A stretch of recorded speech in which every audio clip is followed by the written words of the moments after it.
Scan for Sovi, your AI bestie. I got your back. A, the particle changes direction when velocity v of t equals sine of t to the 1.1 power times square root of 10t plus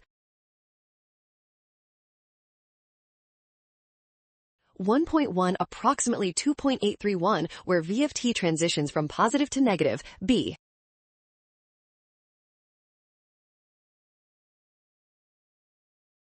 approximately 10.5556. C, for acceleration, we find a of 4 equals v prime of 4 approximately negative 1.732 using the derivative of the indicating that the speed of the particle is increasing at t equals 4. D, the position at t equals 5 is x of 5 equals x of 0 plus the integral from.